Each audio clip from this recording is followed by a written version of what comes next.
Good evening. Welcome to The Directors. I'm Keith Morris. Today, we'll join host Mark Gervais, acclaimed critic and jury member at the Cannes Film Festival, as he speaks with the Danish film director, Lars von Trier, via satellite at his home near Copenhagen. Von Trier's very name upsets the film establishment. He is not a traditional commercial filmmaker, to say the least. But his films have distinguished him as one of Europe's finest. Von Trier displays a variety of styles and techniques in his films, producing stories that are cleverly composed to portray ideologies in an implicit and yet startlingly poignant fashion. Von Trier is a living testament that European filmmakers can indeed compete in the world market. The irrational, the corrosive satirist, the religious mystic, the innovative film poet. Which one is Lars von Trier? Join us as The Directors explores the works of Lars von Trier.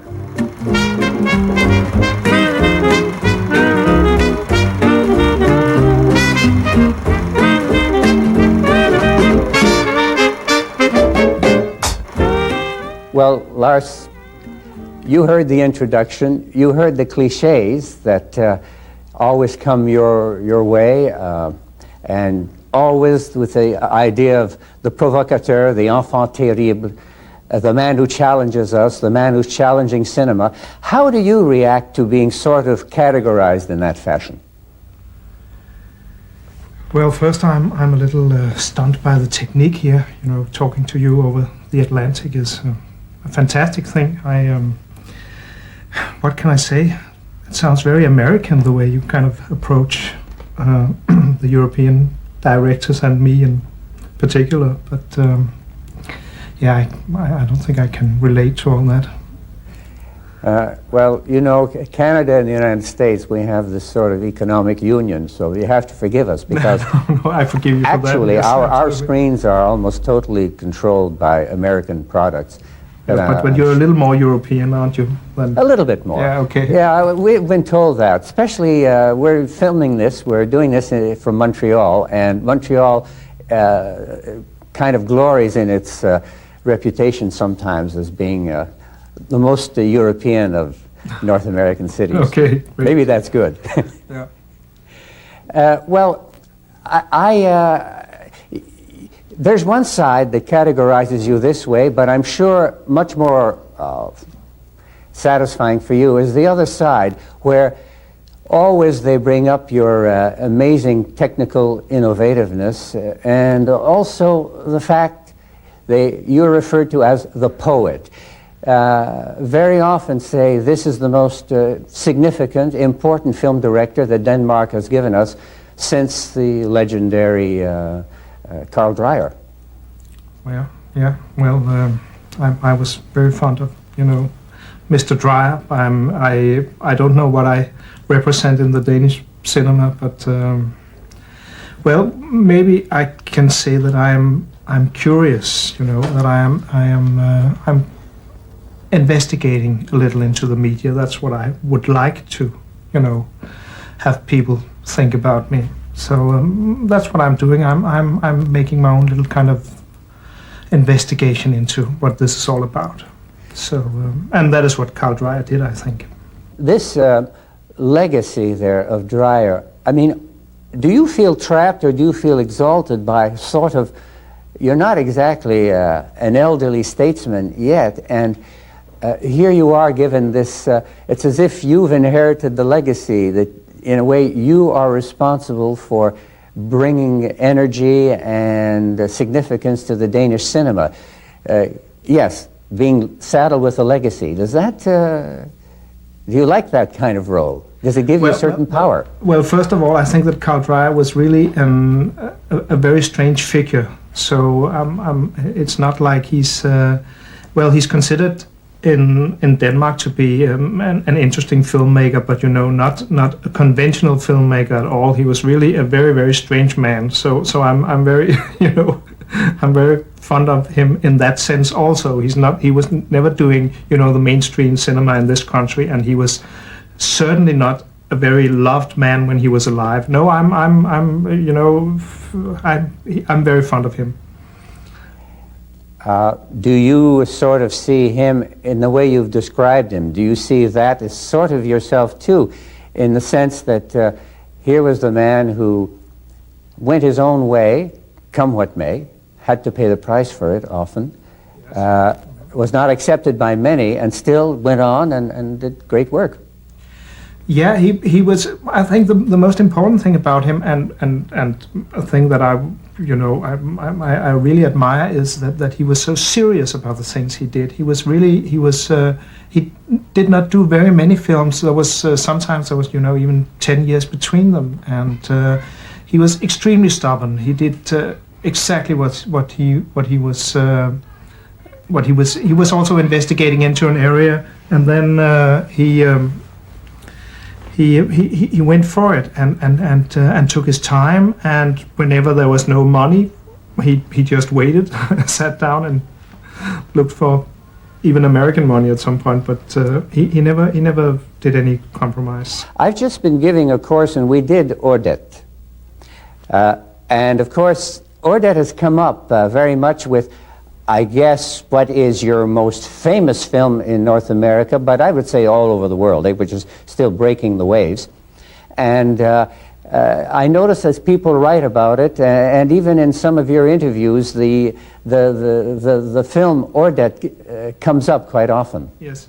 Well, of course, there's a lot of Ordet in Breaking the Waves, but Ordet is not. Well, you could say Carl Trier never wrote a film from scratch. Ordet is a very well-known play in Denmark, done by Kai Munk, a Danish writer.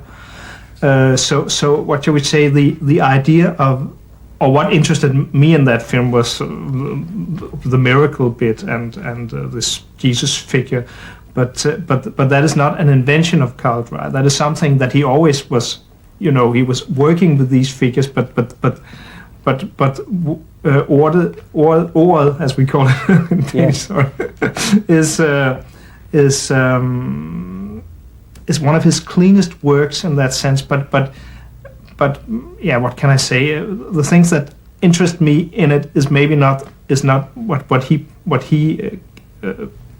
what shall I say? What he invented, because that is all in the play.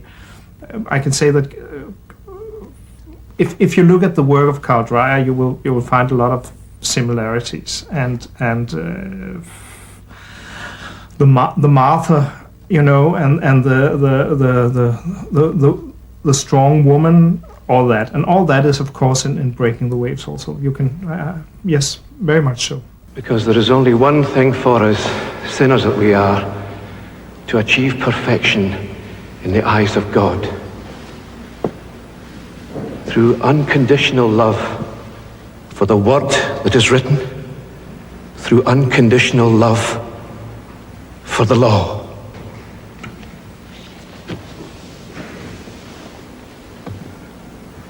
I don't understand what you're saying. How can you love a word? You cannot love words. You cannot be in love with a word. You can love another human being. That's perfection. No woman speaks here. Bess McNeil, the Kirk session has decided this day that henceforth you shall no longer have access to this kirk. They who know you shall not know you. Begone, Bess McNeil, from the house of God. Well, the real Christ figure, as I see it, is the woman, really. It's not the insane brother, but this notion of Christ, and Christ being considered a madman, a fool, and all that. And when I think of your lead in Breaking the Waves, is there kind of an aspect, because I know you've spoken about your religious side, about your conversion to Catholicism, and all that. Is there a feeling in you that, in a sense, the mad brother who thought he was Christ, well, that notion attracted you a lot? Yes, well, it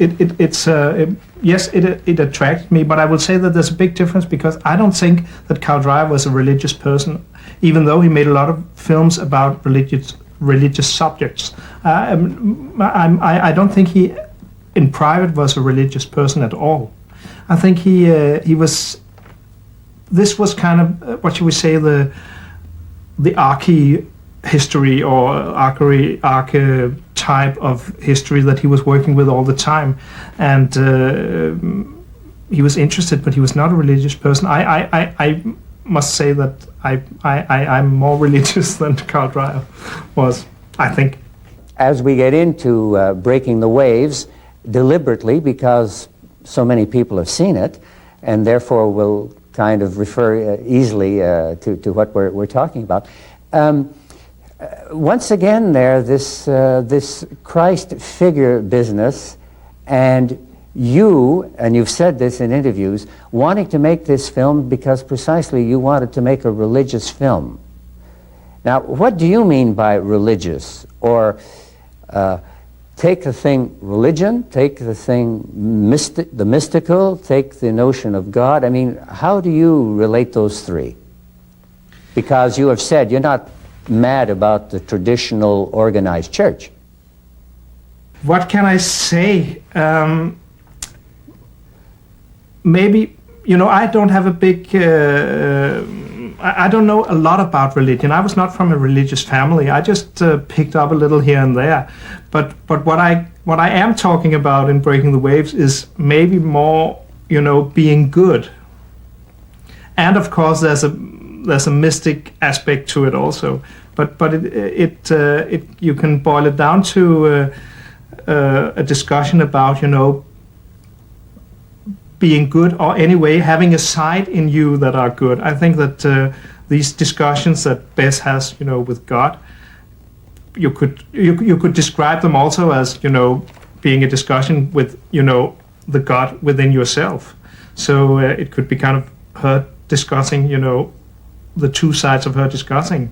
So well, I'm not the right person to answer what religion is. But I can relate to being good, or trying to be, or the part of you that is good. Well, I accuse myself, Lars, of asking you impossible questions. But it's just that I'm not very clever, I'm not. I might be able to do some films, but I don't know about the world and and why we are alive and all that. I thank you for the greatest gift of all, the gift of love. I thank you for Jan. I'm so lucky to have been given these gifts. But remember to be a good girl, Bess, for I giveth and I taketh away. I didn't mean it like that. Yes, I'll be good. I'll be really, really good. The directors will return in a moment.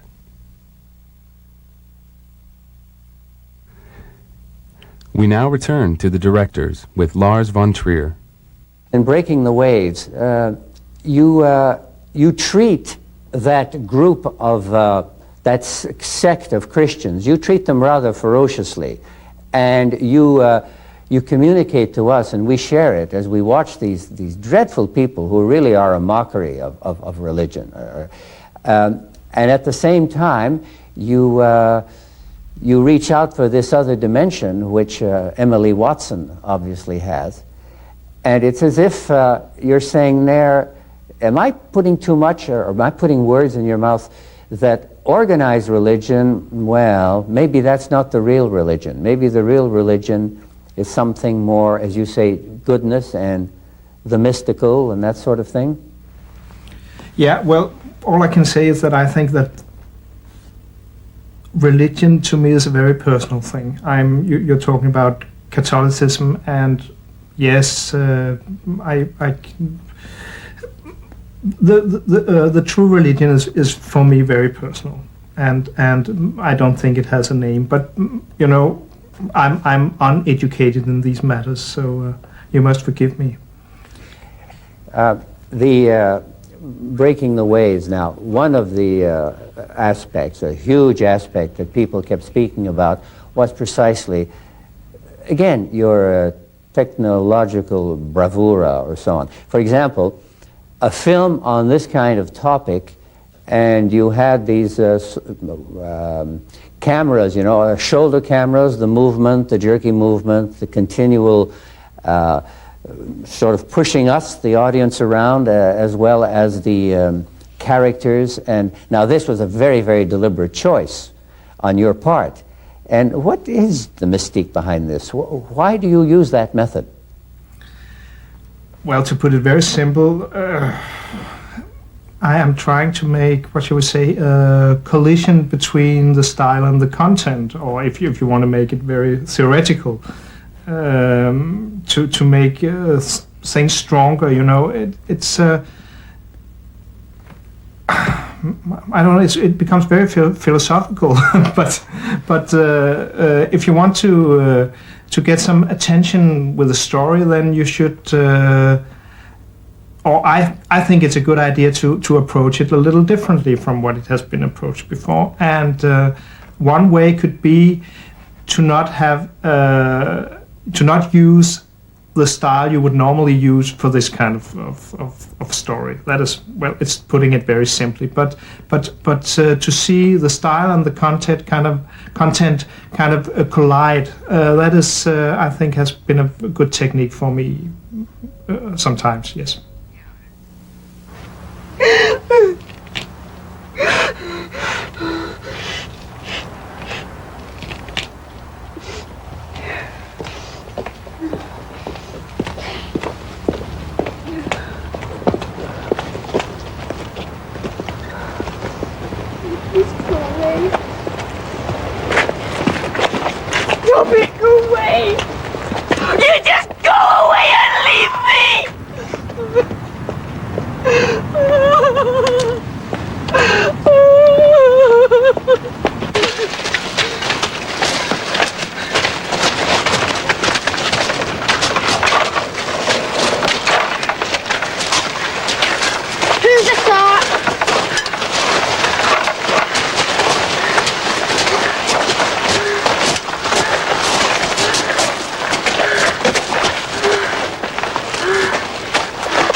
To me, this handheld camera style and this, what you would say, very human style of filming, or I would like to call it, it does kind of what shall I say? It makes the whole film more human, even though the subject is non-human in that sense, since it's about, you know, miracles and religion. And it is, you could compare it with, you know, you could see a film of, you know, the Pope giving a mass somewhere, and I don't know, whatever, in some big church, and you could see some little kid, poor kid somewhere who is enjoying religion in the sense that it gives him something in his everyday life. This is just one example, but it's just that I prefer to take the human attitude and to take the human point of view, and that is what I do by using this very human technique. Dear Bess, I've known you for 6 years, and I can definitely say you have the biggest heart of anyone I've ever met. It wasn't easy for me here when I married Sam, but you welcomed me instantly, and I won't ever forget that. Your generosity knows no bounds, like the time when you lent Jack a bike because his was broken, only it was mine and I had to walk to work.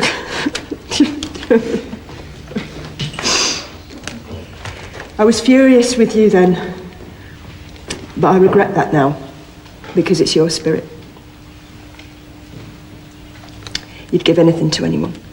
Is it true that you want to, using that kind of method, you want to get us, as if we were there, sort of the way we're looking around and the way, you know, reality is all sorts of things happening, that it's not always beautiful, smooth, planned movements, and so your technique just brings us into it like that? Yeah, that's of course a part of it. That is, what shall we say, that is this handle camera technique or the documentary technique or whatever, that is very much what people are doing these days. And that is of course because you pretend that this is for real in another sense than you would if you kind of worked very traditionally with your camera and your editing. But I think further than that, it also to this film, and that was what I was trying to say, was that it gives this very human touch to the whole thing. That this is not something that is extremely planned and calculated. This is something that there's almost, you know, a random effect to where the camera would move to. And this, I think, in my mind, has a lot to do with religion. You know, religion to me is very much giving away control to some force that might be bigger than you, or very much is very much bigger than you. And giving away control is also, for me, to let the camera be a handle camera and let it, you know, move more or less as it wants to, or as, you know, the story, where the story takes it. Well, if we go back to your previous films, it's, well, you became internationally very well known with Europa, but even before Europa, you had made a few feature films. And is there a kind of, do you see the way you've evolved? Again, these are big, complicated questions, but as you reflect on these things, as I'm sure you have, is there a sort of gradual development going on, and that you're always pushing more? I don't know your earliest works, for example, your student works or so on, but the films before Europa. You're a happy man then. Yes, you're. It's good you haven't seen them, because. Are you able to look at them yourself? No. No? But do you feel that even there there's a loosening up, say, even of the camera or something like that, to reach a point as you did in Breaking the Waves? Or, for example, Breaking the Waves is very different to Europa, stylistically. Yeah. Okay? And in Europa, you seem to be unhappy that, was it in Europa that, yes, it was your second time you were getting the technical prize at... oh, yes, that I'm avoiding that now. And that upset you. Yes, that's why I'm I think it upset another famous film director as well, named Polanski. Yeah, he was. Yeah, well, I can only say that if you look at my early works and what I'm doing now, is that the things that I'm doing now are much simpler. And that is actually how Lars Trier was working all the time. When he wrote a script, he started, you know, with 600 pages or something like that. And then when he did the film, it was 50 pages. So he's kind of making things simpler all the time. And that's more or less the technique I have, you know, worked with in my career, you could say.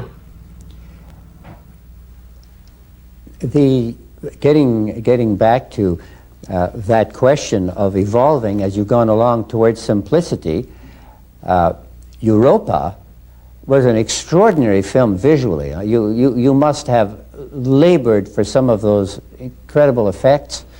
It really brought us back. Some people have said, yeah, well, it was almost like Fritz Lang and Metropolis, and these people, these haunted people, marching along, massed together, all this sort of stuff, and these colors. Have you really abandoned that totally? Or is that That's a good question. I think that if you look at the very early films and what I'm doing today, it is more or less the same story, and that is, if you analyze it, then you find out that there's more or less only one story you can tell in your life, and that's what I'm doing. But I think that I'm going as being simpler in the technique and being simpler in the way I'm telling the story, I think that I'm purifying, and if you look at it from the outside, you can say there's a big difference between Europa and Breaking the Waves, and certainly to the films that I'm doing now. But to me, it's a purification. Hier. Bitte.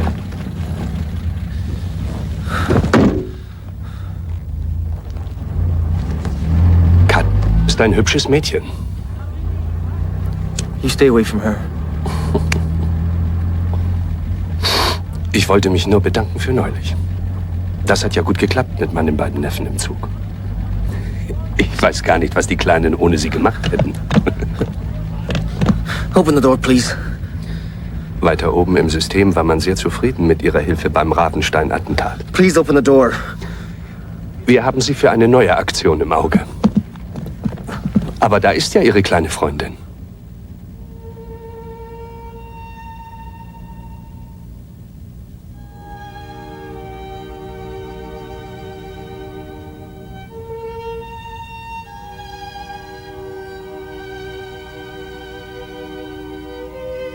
Hören Sie, Leo. Ich verlange ja gar nicht, dass Sie sich sofort für eine neue Aufgabe entscheiden.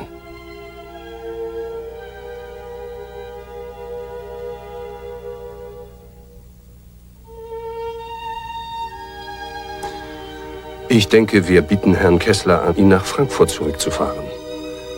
Und dann muss übrigens die hintere Tür repariert werden. Die klemmt.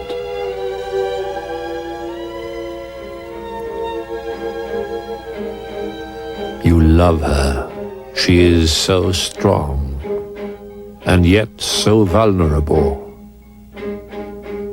I want you to go forward in time. Go forward 1 month in time. Be there on the count of 3. 1, 2, 3. The directors will return in a moment. We now return to the directors with Lars von Trier. There's a scene in Europa, and as I saw it, I kind of relived my tendency, a certain tendency in certain circumstances to have claustrophobia. And that, of course, is when our hero or anti-hero is drowning at the end. But time and again, he just feels so enclosed. This seems to be quite often a figure in your movies. Yes, and that is exactly how I feel right now. This thing, the phobias that afflict us, you know? Yes. Is your cinema, in a sense, is that one of the things that nourishes it and that you communicate? Well... I mean, Emily Watson, too, she's kind of locked in, you know, and she has this dialogue with God and... Yeah. Yes, but we all are, you know, within this fragile body we have. Yeah, you're right. That's all I can say. That is, there's a tendency of this subject being in all of the films. Yes, it must be something to do with me. A series that, unfortunately, in Canada has not yet been seen totally. And it has been shown, the first part of The Kingdom has been shown in French in Montreal. But part 2, no, and I believe you've already completed a good part of part 3? No, I'm actually writing the script right now. For part 3? Yeah, but and some of the actors are unfortunately dying, so I have to come up with some good ideas. Yeah. And that's going to end The Kingdom, right? Oh, definitely, yes. Yes. Well, that again, in terms of the most important question in the universe, the evolution of Lars von Trier. Yes. In terms of that, that's a big, well, not exactly departure, but it's a big adventure on your part. Are you very pleased and satisfied with it? No, not at all. No, not at all. With The Kingdom? No. I it is, well, it's a big pleasure to do it, but I don't feel like I have, achieved a lot with it. But it was kind of, when you take a little time off and you just do something like a hobby. That is how I feel about The Kingdom. At times I thought that you were having fun and you were kind of laughing with your audience and at your audience, you know what I mean? Yeah, well, I don't know if I'm laughing at them, but I'm with them is a good, that I would, I like to do, yes. Yeah. I do know that in some of the American reviews of it and so on, they were comparing it a lot with Lynch's Twin Peaks. Yeah, I understand that, yeah, and it's definitely also inspired by it, by Twin Peaks, sure. What do you think of Mr. Lynch? Well, as a film director. Well,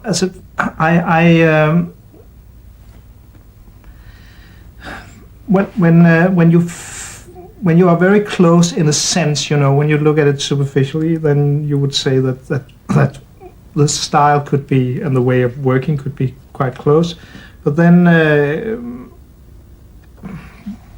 when I see his film, I don't like them, I must say. I was very, very fond of Twin Peaks. It was especially the first episode I saw was brilliant, and it was a unique way of going into this almost soap environment and work with it that way. It was I was very pleased with that. But his films tends to be too much also because I believe that his universe are in a sense quite close to mine, or anyway the ideas are very close, and then I don't know, as a director you don't like to see them. I feel the same about some modern directors. There are certain films I can't bear to see. That doesn't mean that they're bad, but it's just I can't bear to see them, and I don't think Lynch, I can't. I saw one of the first films I saw of him, of course, was Eraserhead a long time ago, and I saw half an hour and then I turned it off. No, it was too much for me. Maybe the same way people feel about my films. Well, I hate once again to sound like the critic, who has analyzed everything to death, but I have a feeling that I can see a certain resemblance in some of the things that you people do in your movies. And certainly that wonderful consciousness, almost a cynical consciousness. But in his case, I find it is cynical. There's no answer. It just bang. Whereas in your case, there's always that leap into something beyond us. Well, that's very flattering. But I don't know if it's true. But I think that in these little glimpses that I see, for instance, in the first episode of Twin Peaks, I think it's not only very good filmmaking. I think it's much more than that, I must say.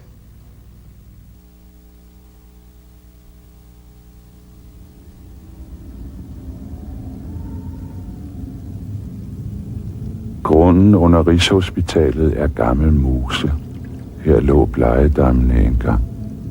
Her gik blegemændene og fugtede deres store lærreder i det lave vand for at lægge til blegning.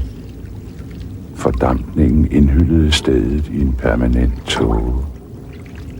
Senere byggedes Rigshospitalet her, og blegemændene blev skiftet ud med læger og forskere og landets bedste hjerner og mest fuldendte teknologi. Og som kronen på værket kaldte man stedet for riget. Nu skulle livet defineres, og uvidenhed og overtro aldrig mere kunne ryste videnskaben. Måske er det blevet for meget med hovmodet og den konsekvente fornægtelse af det åndelige. For det er som om kulden og fugten er vendt tilbage. Små tegn på træthed er begyndt at vise sig i de ellers så solide og moderne bygninger. Ingen levende ved det endnu, men porten til riget er begyndt at åbne sig på ny.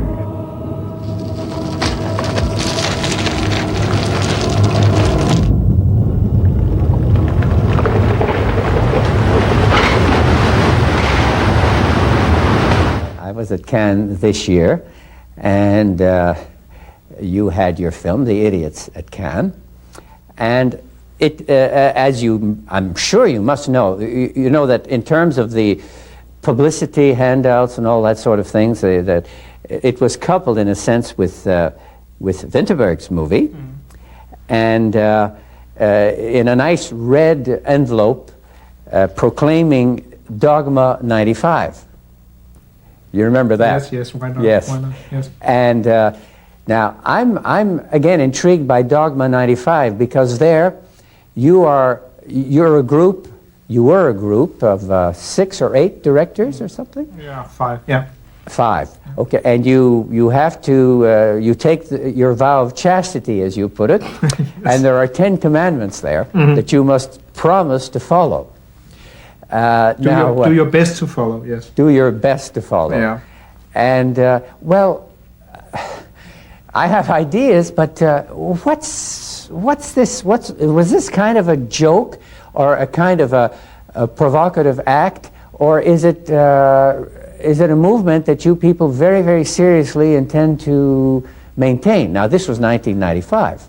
Yeah. Well, I don't know if it's something we want to maintain, but I see, you know, well, simplification and limits as very, very strong tools for art work, and these are some limits that we put on our work, and that means that there's a lot of things we cannot decide on. You know, we can't decide to use music on the film unless we do it a certain way. All these things, and that gives us, what shall we say, much more time to do the things that we can decide on. You get my meaning? Yeah, because I have the manifesto here in front of me. Yes. And it says, the supreme task of the decadent filmmakers today is to fool the audience. But that's exactly what we struggle against. And don't read it to me. But you feel like shooting must be done on location. Okay, you're not the first to have said that, if possible, but optical work and filters, for example, are forbidden. The film must not contain superficial action, that is to say, murders, weapons, and so on, must not be there. Yes, but I think that the most important thing is that there are some rules, not what the rules are. You know, there could be any set of rules, and it could be interesting to do it, you know, this and this way. It's like climbing a mountain, you know. Then you put up a rule saying you shouldn't have oxygen with you when you climb a mountain. That's just a rule. You could just as well do it with oxygen, but it's another, the climb is going to be different, and it's another task if you put up some limitations to your... So if I understand, it's one antidote to the way that today films, whether they be from Europe or anywhere else, are all the same in one sense. Well, and they're just kind of these cliche illusions. Well, it's our goal was, of course, a little bit the same as, you know, the new French wave, or whoever wanted to kind of refresh the cinema and certainly, what shall we say, look for the basic qualities of our own filmmaking. So, in a sense, and you're not at all, you don't look the same at all, but in a sense, a man like Jean-Luc Godard was probably a big influence on you. Oh yes, yeah, he was, but he I would say that Truffaut was the most was the one who made the films that I liked the most. But That's I would amazing. Say, but that is, it has a little bit to do with the same discussion as with Mr. Lynch. That in a certain point when it becomes, when you understand the theoretical side too much. Maybe I don't know if this makes any sense. And Truffaut, in a sense, you found him more pleasurable to watch. Yeah, because he was more naive. right? He used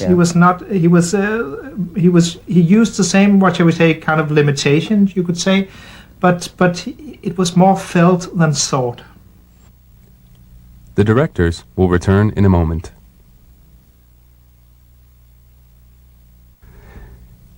We now return to the directors with Lars von Trier.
Your movies, as I try to kind of understand what's happening and so on, where they are, to me they stand out, and to me that's extremely deliberate on your part. They stand out as extraordinarily different from anything else we see.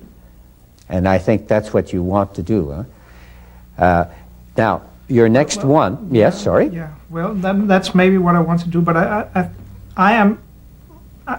still think that I'm kind of digging for this little diamond or whatever that might be there somewhere, and I haven't found it yet, and I'm still trying, and maybe I never find it, but I'm certainly willing to use a lot of unconventional tools to find it. Well, here's the kind of question interviewers always ask. What is it that you've done where you think you've come closest to finding that little diamond? The Idiots. Really? Yes. The Idiots? Yes. Oh my. I don't know, maybe because this about, it was more felt than it was thought. Could you explain that a little bit more? I'd rather not. Maybe it's just because it's a shocking movie. I totally agree. Yeah, but it's somehow in some of the peak moments of this film, it describes the what should we say, the joy of the media. And even though a lot of my films have been very sinister, or dark or whatever, it is actually the joy of the filmmaking that it all has to do with. To me, there's some kind of, what shall we say, truth lying there somewhere, in the joy of and that is why I was so fascinated by, what shall we say, the new French wave, or I don't know if we call it swinging London, but at the same time in England these explosions of creativity happened, and I think there lies a big fascination anyway for me in film, that it doesn't matter so much what you're talking about, it's just the joy of the communication, actually, but because it's done with such limited tools, there's some more truth in it. You've given me an insight about this film that I must confess I didn't have, and you're forcing me to go and see it again. No. Because a lot of people felt that one, they felt a disappointment, especially after Breaking the Waves, which was so relatively popular. Yeah.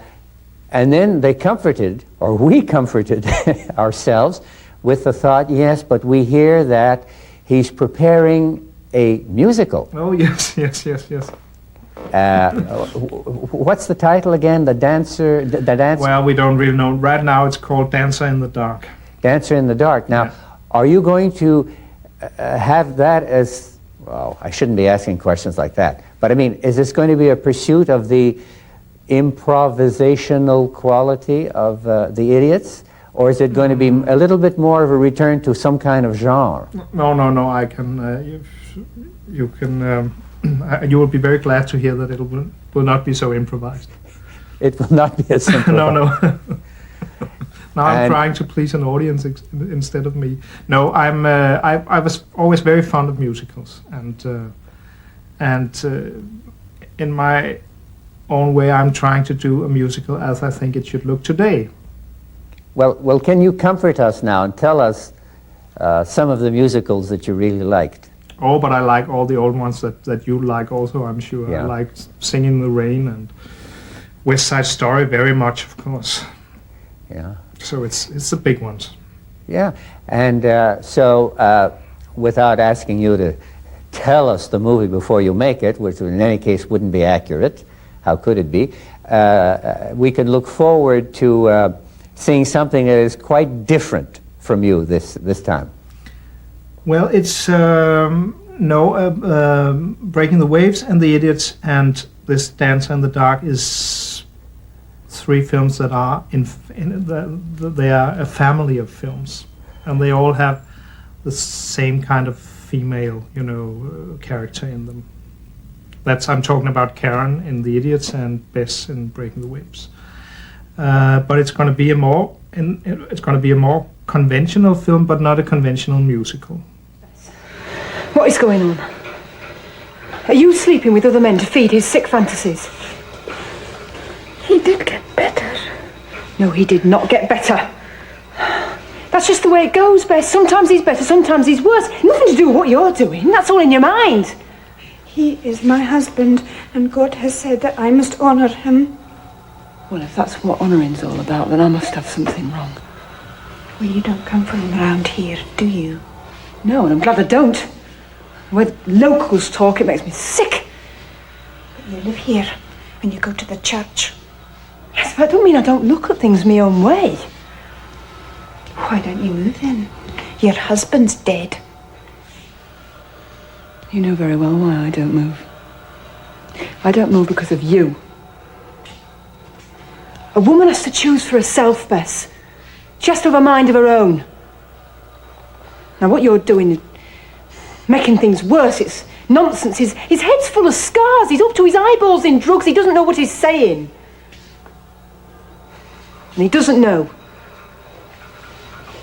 How are you going to succeed in making a musical, presumably in Denmark, for the Danish market, and yet a film that I would think demands international distribution and all of that? I mean, how do you navigate in these very, very difficult waters? No, but this film is going to be in English, and it's actually taking place in America. Interesting. Yes, it is interesting since I'm not going there. But they didn't go to Casablanca when they did Casablanca, so I think it can be done. And so you think it will have that kind of familiarity, shall we say, in one sense, that people will, the box office will respond? Oh yes, I'm very sure. I'm very sure. Yeah. Well. But in a way, how do you, it's always the mystery, it's always a shame. I always go to the Cannes Festival and so many other festivals too, where you get the opportunity of seeing movies, very good movies from all kinds of places. But they're not going to get international distribution. Mm-hmm. I mean, how do you face up to this phenomenon? Do you feel you're condemned to being kind of on the margin and that you just have to hustle there in your small area, or do you feel that there's some way of getting the world to look at all kinds of things, you know? Well, I'm not really thinking about that. I started on the first film I did called Element of Crime was also in English, and it went to the competition in Cannes, and from there on it seems that I have a small distribution, lots of places, which is good for me. Yeah. I must say that this musical is, when you have a bigger budget, then you have to reach a bigger audience. That is very simple. Otherwise, you would it would be very stupid. So, and this is the biggest budget I've had. So this film is aimed at a much bigger audience than The Idiots for sure. Well, I'm thinking now of the kind of question that it's a lovely way as you come towards the end of an interview, a conversation, and we ask you, 10 years from now, but I think that's much too soon, 30 years from now, as you, when you've made your last film, or perhaps even later than that, how would you like to be... 30 days from now, yes. 30 years. Days, okay. Well, look, perhaps you'll be making them into your 80s as well, who knows. But how would you like to be remembered as a filmmaker? Well, I would like to be remembered a little bit like Carl Dreyer is remembered, is that he took it serious, right? He took it seriously. He took it seriously, and he loved the filmmaking, and he took it seriously, and because he was in love with the media, and he was a humanist, he knew that it was important to always work with, what shall we say, the media and the tools for it, with the way films looked and the way we are telling a story, because it has to do with communication also. I think he to be remembered as an honorable man, right? That's what I'm working on. I haven't achieved it yet, and I will not achieve it, I'm very sure, but if you ask me what my goal is, honorable, yes. Listen, I wish you the very best. And as your films come, we catch up with them if we've missed some. Okay. I'm going to be making a point of becoming terribly learned in Lars von Trier. Okay, great. But I promise you that the next film will be a little more accessible. Okay. Well, I promised you that. I shall spread the good news. Okay, the very good news. Now he's back on the right track. That's this edition of The Directors. Our host, Mark Gervais, has taken us on a brief tour of the works of Lars von Trier. The depth and the nature of his films, of course, can best be appreciated simply by viewing them. I'm Keith Morrison. This has been The Directors. Join us again as we continue to explore the lives and the motivations and the creations of the top film directors of our day.